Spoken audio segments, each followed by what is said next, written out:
Bonsoir à tous et merci à vous de nous accueillir chez vous ce soir pour cette nouvelle édition du journal.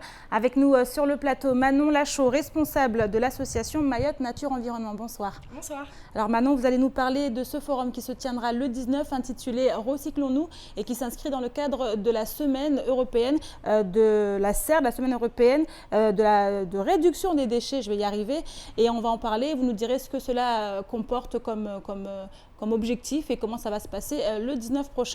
Avec nous également sur le plateau Pierre Bellucci. Bonsoir Pierre. Bonsoir Amina, bonsoir à tous. Alors ça y est, maintenant on le sait, c'est Donald Trump qui a remporté les élections aux États-Unis, une élection qui fait des commentaires de part et d'autre de toute la Terre. On verra ce qu'il en est exactement au niveau des enjeux, au niveau des implications sur le reste de la Terre, du monde. On verra ce qu'il en sera dans ce journal, Pierre. Mais d'abord, voici les titres de ce mardi 9 novembre. Les syndicats s'étaient donné rendez-vous pour un deuxième jour de grève ce matin, place de la République. Après un passage à la préfecture, ils se sont retrouvés au sein de l'hémicycle Younoussa Bamana afin d'organiser le mouvement de demain matin. Au programme, division des grévistes en groupes qui iront chacun bloquer toutes les intersections qui mènent au chef-lieu. Les barrages, méthode jugée la plus efficace par les syndicalistes, repointeraient-ils le bout de leur nez? Le point en ouverture de votre journal. Ce matin, dans la matinale de Kwesi, Bouhari Bichara Payet a répondu à Armani Abdoulouassion, présente quelques minutes plus tôt. L'élue républicaine considère que cette affaire est liée à des histoires de vengeance, de pouvoir et d'argent. Quant à Armani Abdoulouassion, elle a de nouveau exprimé son souhait de voir démissionner les membres du cabinet avant ce lundi midi. Explication. Ce matin, le lycée agricole de Coconi a organisé une matinée d'information et de démonstration de plantation de cocotiers. Celle-ci s'adressait en premier lieu aux agriculteurs et techniciens, mais des élèves étaient également présents. Le lycée de Coconi a ainsi pu diffuser ses techniques et pratiques expérimentées sur le site de Valarano. Zoom sur les bonnes pratiques à adapter pour planter un cocotier à la fin de votre journal. La grève générale entamée hier a repris ce matin, mercredi 9 novembre. Et pour ce deuxième jour de manifestation, les syndicats se sont retrouvés place de la République avant de se diriger vers la préfecture, puis vers le conseil départemental où ils ont tenu une assemblée. En réponse au manque de mobilisation et au mutisme de l'État face à leur mouvement, un changement de stratégie n'est pas à exclure.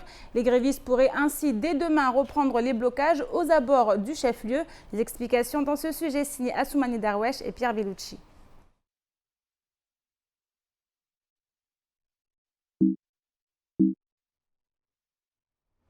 On reviendra sur cette grève. Revenons à présent sur la crise qui fait rage depuis quelques semaines au sein du conseil départemental, plus exactement depuis qu'Armani Abdoulouassion est parti en guerre contre l'exécutif. Rappelez-vous, tout a commencé avec l'affaire d'Uspassad. Depuis, pas un mot du côté du cabinet du président, ni même des élus de la majorité. Ce matin, la conseillère départementale de Mahmoud 1 était sur notre plateau avec à ses côtés Mahmoud Aziari qui la soutient dans son combat. Ils ont ainsi rappelé leur motivation avant que Bichara Bouhari Payet n'intervienne à son tour pour donner sa version des faits. Le compte-rendu dans ce sujet signé Pierre Bellucci et Leslie Vimnet. L'ambiance était des plus tendues sur le plateau de la matinale de Kwesi ce matin. Et pour cause, Armani Abdoulouassion et Mahmoud Aziari sont venus pour réaffirmer qu'ils sont en lutte contre le cabinet du président. Et l'auteur du pamphlet Mayotte en souffrance a tenu à expliquer les raisons pour lesquelles il suit désormais la conseillère départementale de Mahmoud Zouin. Moi, je dénonce un système qui rabaisse Mayotte. Si ce n'est pas Issa Abdou, ce sera quelqu'un d'autre. Donc c'est un système qui met en avant des gens médiocres que je suis en train de combattre en disant si nous voulons nous développer et rattraper notre retard, il faut juste mettre un peu d'excellence dans les choses au lieu d'enlever l'excellence qu'on peut avoir pour mettre de médiocrité partout. Mais l'idée, c'est juste de dire que on vous regarde, on vous voit en train de dormir pendant que l'île coule. Et on va vous secouer pour que vous travailliez. Et la première chose à faire, c'est de dire que ceux qui ne sont pas élus, les élus, on ne peut pas les déloger, mais ceux qui ne sont pas élus, qui sont d'une certaine façon qui devraient être des techniciens, sont juste des politiques qui valent rien, qui sont au cabinet et qui foutent rien. Sortez-les et trouvez des gens capables de faire le job pour que Mayotte avance. Voici ce que la revendication que le peuple porte cette revendication-là. C'est exactement comme quand les syndicats descendent dans la rue. Armami compte bien faire descendre beaucoup de monde dans la rue. Elle a en effet lancé un ultimatum au cabinet du président. Si ses membres n'ont pas démissionné avant le lundi 14 novembre à midi, elle viendra avec ceux qui la soutiennent afin de les déloger de gré ou de force. La population viendra les décaser au département. Nous ferons venir la population jusqu'au département et les faire sortir de là. Nous, on a besoin de techniciens compétents. Nous, on a besoin de techniciens compétents qui vont travailler Mayotte, qui vont chercher à apporter des solutions sur le département. On ne fait rien et c'est là le rôle de l'élu ou des élus que nous sommes. On doit faire quelque chose pour pouvoir optimiser le département qui fait office d'une région, de pouvoir apporter à la population tous les éléments auxquels résident dans ce département. Donc on a droit et on a ces compétences. Ces compétences, s'il vous plaît, sont dans le département, mais qu'on a mis au placard. Quant à savoir pourquoi aucun élu du conseil départemental ne soutient Armami Abdoul-Ouassillon, Mahamoud Aziari possède un avis bien tranché sur la question. La corruption, il y en a, mais ça, je l'ai déjà démontré. Mais c'est juste qu'il y a des gens qui se disent moi, je vais être tranquille, avoir mes petites affaires, ma petite part de miettes, etc. Mais ce que je voulais, moi, du côté des élus, de toute façon, je n'ai plus grand espoir. C'est pour ça que je dis que dans ce naufrage, c'est un naufrage, on a une bouée, une petite bouée peut-être, qui est Armami, et tout le monde va s'accrocher à cette bouée parce qu'on est dans un naufrage. Il y a plein de gens qui appellent Armami, il y a plein de gens qui m'appellent. Alors, quand je dis des gens qui ont des niveaux d'ingénieurs, de docteurs, de machin, il y a plein, de ce qu'on appelle un peu à Mayotte les intellos, etc., mais qui sont autour d'Armami et qui m'appellent moi, qui sont parfois autour de moi. Quelques minutes après ces interventions, le binôme d'Issa Abdou Issa est venu contredire les propos tenus par Armami. Et si Boari Bichara Payet a reconnu que des dysfonctionnements avaient cours au sein de l'institution, elle s'insurge contre la manière.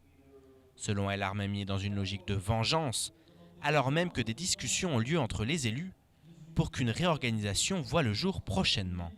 Depuis qu'on est arrivé, Madame Armami qui dit aujourd'hui, qui prétend défendre les intérêts des Mahorais, aujourd'hui, quand je constate, depuis son arrivée, elle est en permanence à la recherche des pouvoirs, à la recherche des indemnités, des voyages.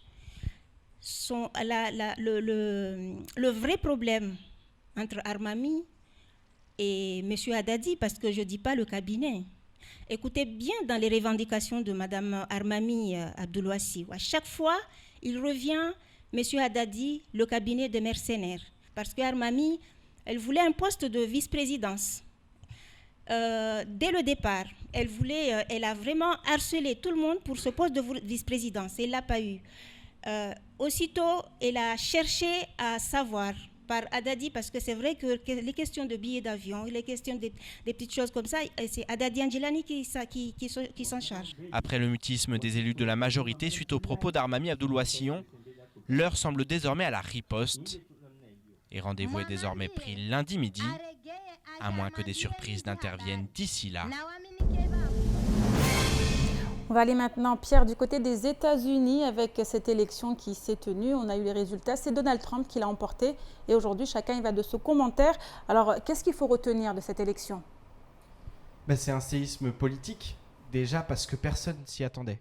Vraiment, tous les sondages, et là tout le monde s'est trompé, les observateurs, les instituts de sondage, les médias, tout le monde s'est trompé. Donald Trump est le 45e président des États-Unis. C'est la première chose qu'il faut retenir. La seconde, c'est qu'il y a la souveraineté du peuple, c'est comme ça dans la démocratie. Donc, quoi qu'il arrive, quels que soient les avis des uns et des autres, il faut respecter. Ils ont fait un choix, ils l'ont élu. Par le biais effectivement de grands électeurs, mais il a été élu par le peuple au suffrage universel. Donc ça, il faut respecter ce choix-là. Maintenant, effectivement, ce qui est assez incroyable, c'est que son électorat, les personnes qui ont voté pour lui, c'est vraiment les personnes pour lesquelles on pensait qu'elles allaient voter pour Hillary Clinton, c'est-à-dire c'est vraiment la communauté latino-américaine, afro-américaine, les femmes aussi, et il a été très virulent, on le sait, il a été très souvent traité de sexiste, donc c'est assez révélateur aussi de quelque chose, et je pense que c'est ce qu'il faut retenir, c'est qu'il a cassé les codes. Il a mis fin à l'establishment, c'est-à-dire voilà, c'est cette espèce d'oligarchie qui domine, qui sort de grandes écoles et qui est formée à la politique. Lui n'était pas un homme politique. Pas un homme politique, c'était pas un politicien. Il arrivait comme ça, effectivement, il était connu par la télé-réalité, il a eu un parcours assez étonnant. Ça l'a rendu plus accessible. Oui, plus accessible. On ne sait pas, en tout cas, il a cassé les codes, il a cassé quelque chose. Et cette rupture-là, c'est ce qui apparemment était recherché. Et aussi, il a reparlé de rêve américain. Il a vraiment fait sa campagne là-dessus. Et on sait qu'aux États-Unis, c'est quelque chose de très important. Il a mis en valeur la puissance de cet État, et on sait qu'ils sont très nationalistes aussi, et qu'ils aiment vraiment leur pays, qu'ils ont leur drapeau dans la cour, et qu'ils n'hésitent pas à mettre en avant nous sommes les meilleurs. Et ça, il a vraiment surfé là-dessus, beaucoup plus qu'Hillary Clinton, et c'est vraiment ce qu'il faut retenir. Il a cassé les codes de la politique aux États-Unis, peut-être au niveau mondial aussi. Alors on a vu son programme de campagne, que ce qu'il faut craindre maintenant de sa politique, celle qui va probablement mener. Ben, sa politique fait vraiment très très peur, le personnage fait peur, mais sa politique aussi elle fait peur parce que vraiment elle est basée sur un protectionnisme au niveau national, un protectionnisme financier, un protectionnisme à tous les niveaux. Il veut que les États-Unis se referment sur elles-mêmes. Mais ce n'est pas le seul point qui est à craindre. Il y a aussi une rupture totale avec ce qui a été fait avant, et notamment durant ces 10 années de mandat de Barack Obama. Il veut revenir sur l'Obamacare. On le sait, la sécurité sociale qui a été mise en place sous son mandat, c'était vraiment vécu comme une avancée sociale. Il veut revenir sur ce genre de choses. Il veut également baisser les impôts pour les entreprises, les baisser de manière relativement considérable. Il veut vraiment une Amérique encore plus libérale, une Amérique où tout le monde va pouvoir demain créer son entreprise, va pouvoir justement faire ce que lui a fait, c'est-à-dire devenir milliardaire en partant de rien, ce fameux rêve américain. Ça c'est, on va dire, voilà, les choses qui sont relativement modérées. Maintenant, il est quand même très virulent sur d'autres points, et c'est un personnage quand même qui fait peur parce que il a été traité, ses frasques, il a été traité de raciste, de sexiste, d'homophobe. Il a été soutenu par le Ku Klux Klan. Vous voyez, il y a vraiment beaucoup de choses autour de lui qui font peur. Une politique agressive face aussi au Moyen-Orient, une position face à l'islam avec énormément d'amalgame, où il a dit les musulmans ne pourront plus venir sur le territoire. Ensuite, il s'est rétracté en disant les musulmans venant de certains pays, notamment du Moyen-Orient. Au niveau de l'immigration, il a promis 11 millions de reconduites à la frontière. C'est considérable. Donc voilà, il a beaucoup pointé du doigt. Il a vraiment cassé les codes à ce niveau-là, et il a été très agressif. Il a été vraiment comparé à de nombreuses reprises à des dictateurs. Donc c'est pour ça qu'il fait peur, et il a de quoi faire peur, en tout cas, si on suit ce qu'il a dit depuis le début. Maintenant, son discours aujourd'hui a été plus modéré. Et les répercussions sur le reste du monde, Pierre ? Les répercussions, on va voir. C'est-à-dire qu'aujourd'hui, l'incertitude, c'est qu'on ne sait absolument pas ce qu'il va faire de sa politique. Parce que déjà, c'est pas un homme politique à la base. On ne sait pas du tout vers quoi il va. On sait qu'il aura le pouvoir absolu, puisque au niveau du Congrès, au niveau du Sénat, il a gagné. Les Républicains ont gagné à tous les niveaux. Donc, il va vraiment avoir les cartes en main pour gérer comme il le veut. On sait que voilà, il a parlé de mettre fin à certains traités, et notamment à protectionnisme aussi au niveau financier, au niveau de la production, mettre fin avec les accords avec la Chine, ou en tout cas importer beaucoup moins, ou alors taxer à l'importation les Chinois. Donc il a une politique aussi agressive face à Daesh. Donc on peut se dire qu'il risque de déstabiliser un peu l'échiquier politique, géopolitique. Maintenant, sur la France, parce que ça nous amène justement à nos élections l'année Mayotte, prochaine, bien sûr avec la France, François Hollande a réagi, tout le monde a réagi. Marine Le Pen a félicité, et a félicité notamment Donald Trump et ce peuple libre qui avait voté.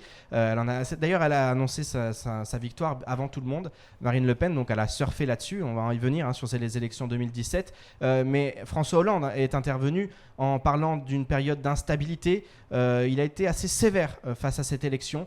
Il s'est clairement montré en opposition avec Donald Trump, même si on sait que Et c'est une certitude, il va y avoir des accords, il va y avoir une coopération, parce que c'est la première puissance du monde, et parce que là, on a été dans aussi le jeu de la politique. Mais Donald Trump a été beaucoup plus modéré aujourd'hui. Il faut espérer que cette modération dans son premier discours, elle le sera aussi dans sa politique, dans la politique qu'il va mener.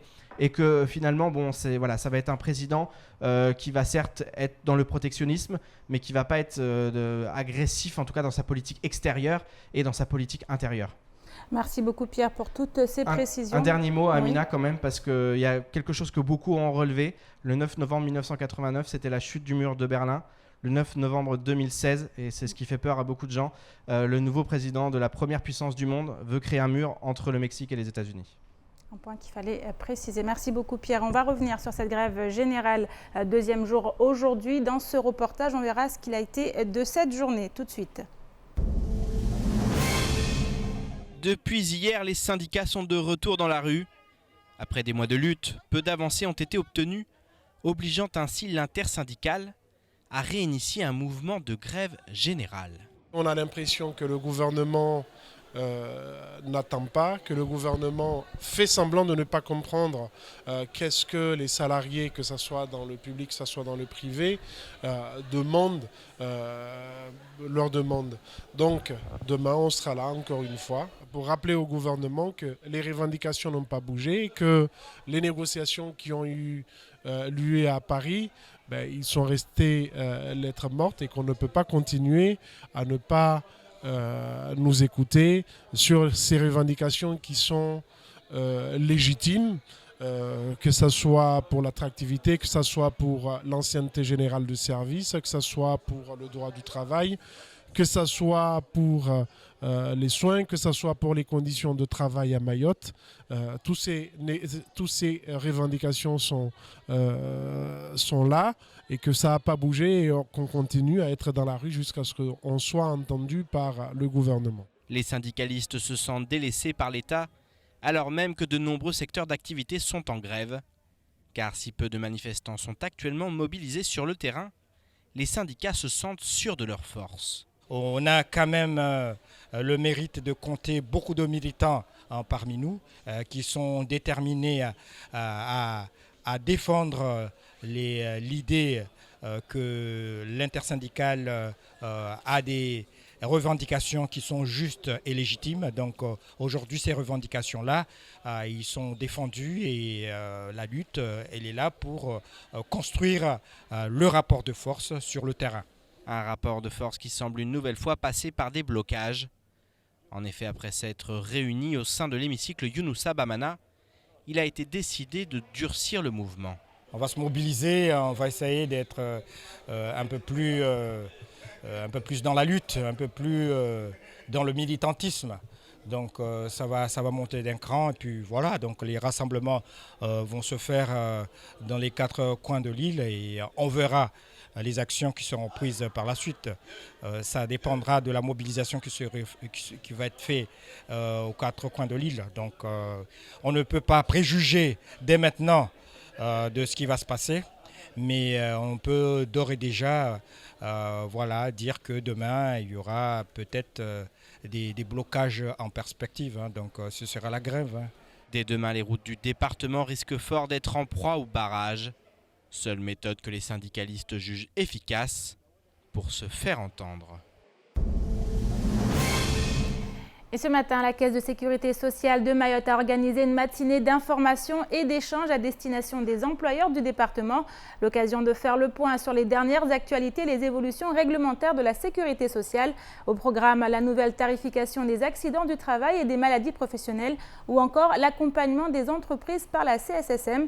Après la présentation des nouveautés, un temps d'échange sous forme de questions-réponses a eu lieu entre les employeurs et les différents interlocuteurs de la CSSM. Un sujet signé Abbas Alidi, Pierre Bellucci et Leslie Vimnet. Collectivités, travailleurs indépendants, employeurs du régime général, tous étaient conviés à une matinée d'information au restaurant Coropa ce matin. Organisée par la Caisse de sécurité sociale de Mayotte, plusieurs objectifs étaient recherchés, comme nous l'explique le sous-directeur de l'institution en charge des relations avec les entreprises. Il y a plusieurs objectifs au travers de cette manifestation.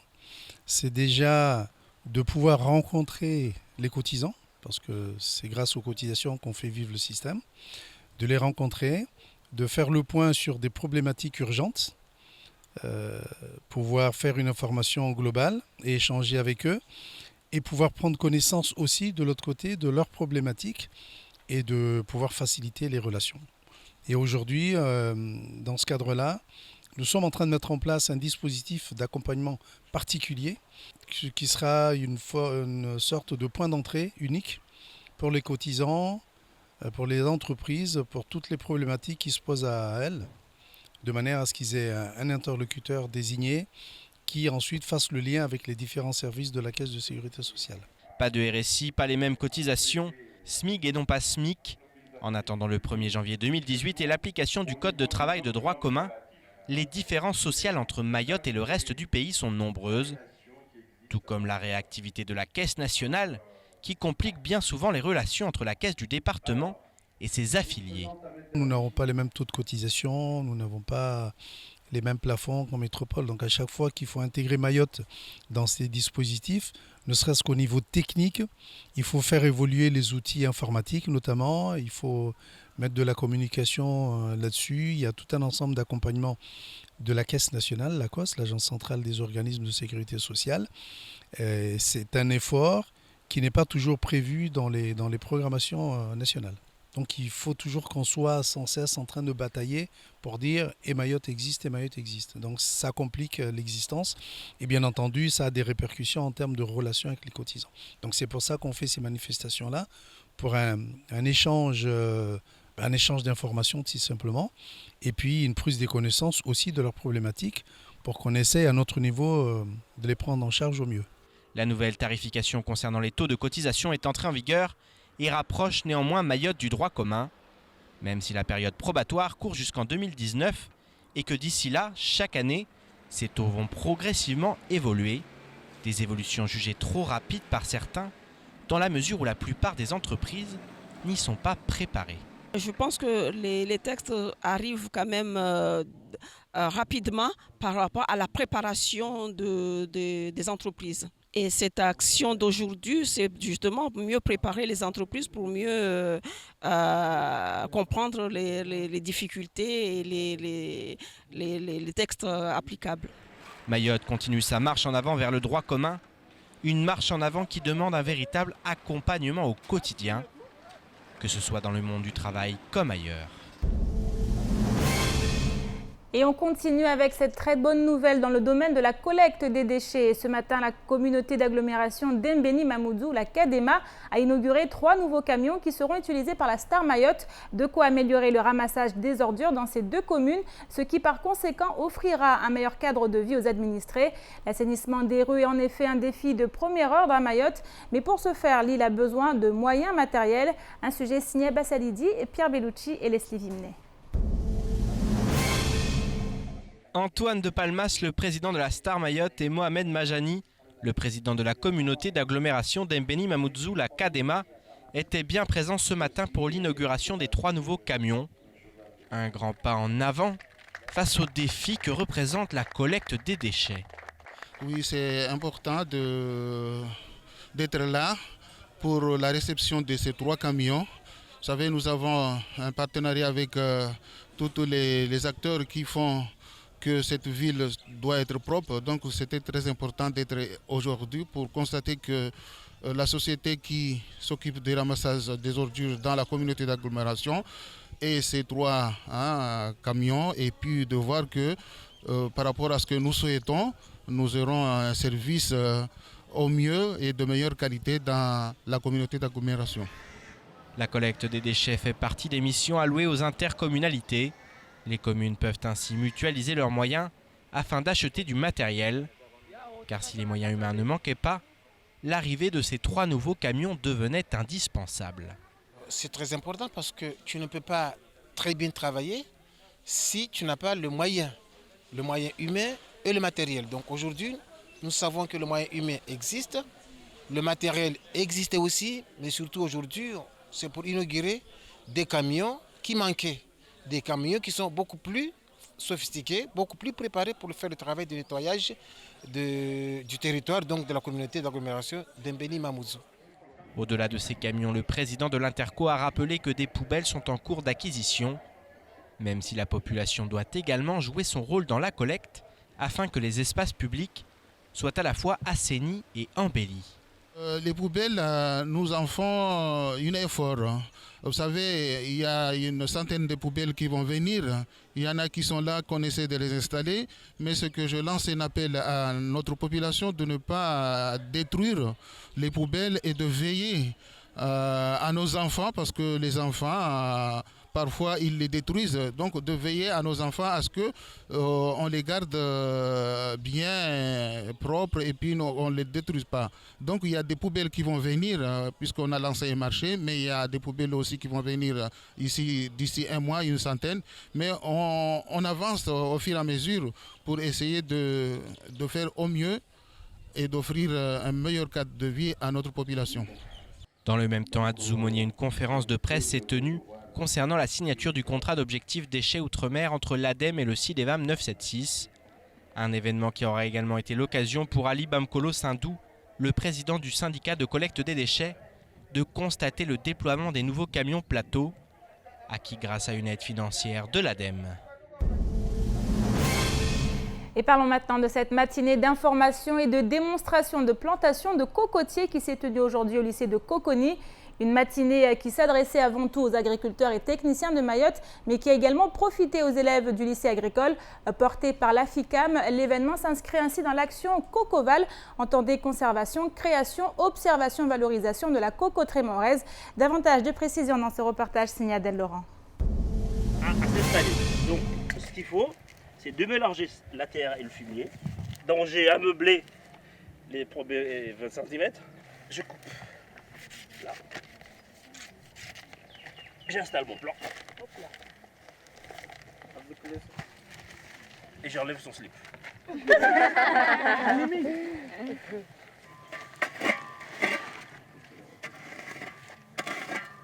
Je laisse une sorte de cuvette, comme ça, pour que si jamais il pleut, l'eau reste. Voilà, l'eau peut stagner et puis peut rester. Et le mieux, c'est d'arroser après la plantation.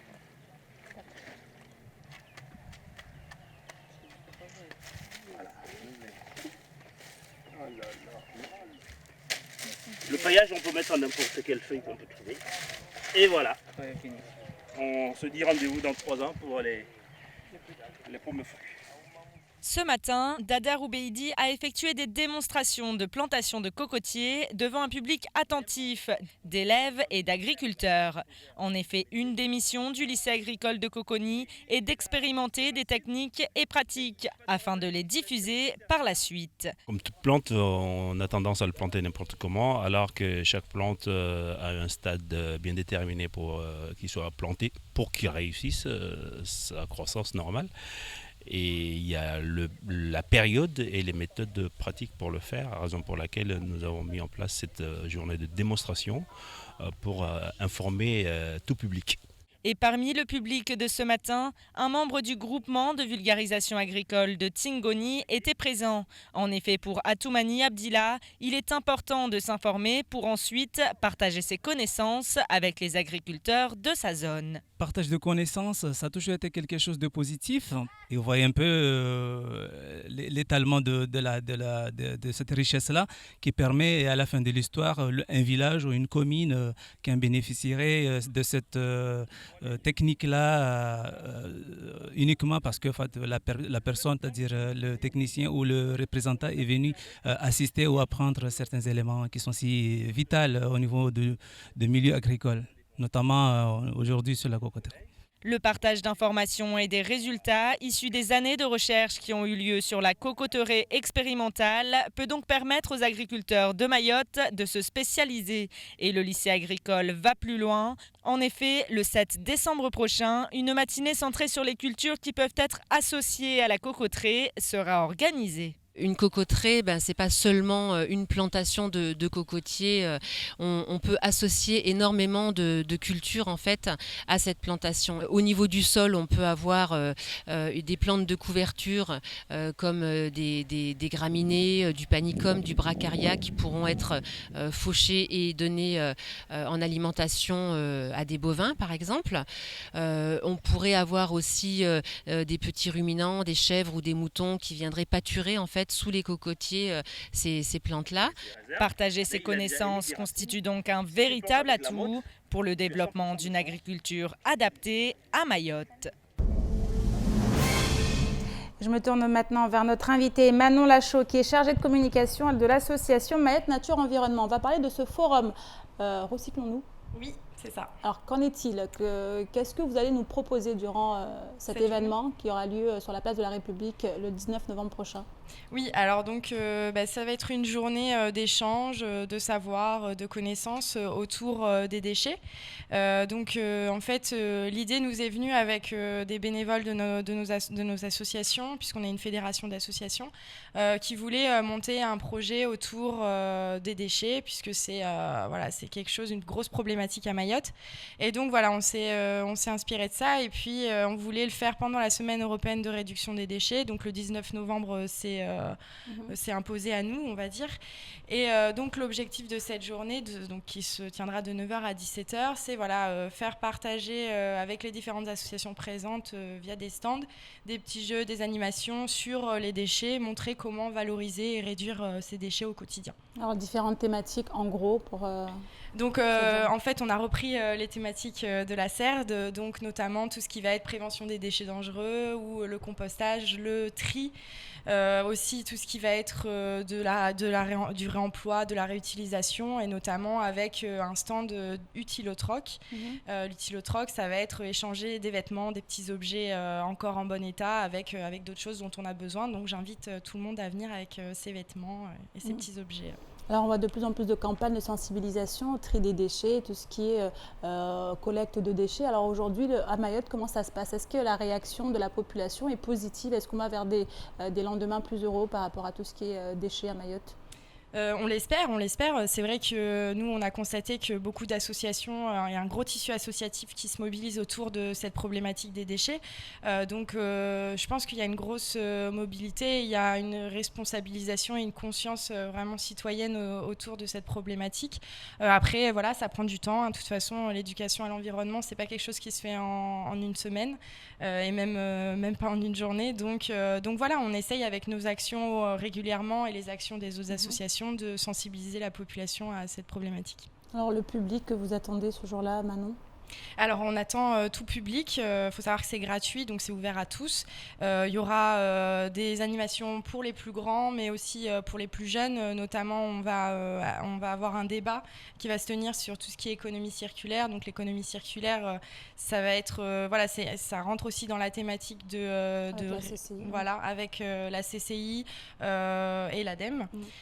Donc il y aura des débats, un peu plus pour les adultes, et aussi des jeux pour les enfants, courses de pneus, des petits jeux avec les canettes, des créations de bijoux, des choses comme ça.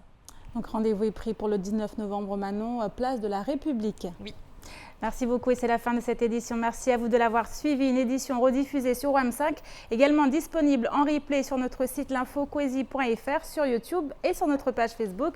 Demain matin, retrouvez toute l'équipe de la matinale avec en plateau à 7h Kamel Messaoudi, candidat au présidentiel de 2017 sous la bannière de l'Union des démocrates musulmans français. À 7h30, ce sera au tour de la CIMAD de s'exprimer à propos notamment de la réunion d'information sur les nouveaux droits des étrangers qui s'est tenue ce matin. Et enfin, à 8h, la parole sera donnée à Daniel Zaidani. Une matinale qui s'annonce bien chargée donc à retrouver dès 6h sur KTV et sur les ondes de Coesie FM. Excellente suite de programme à vous et à demain.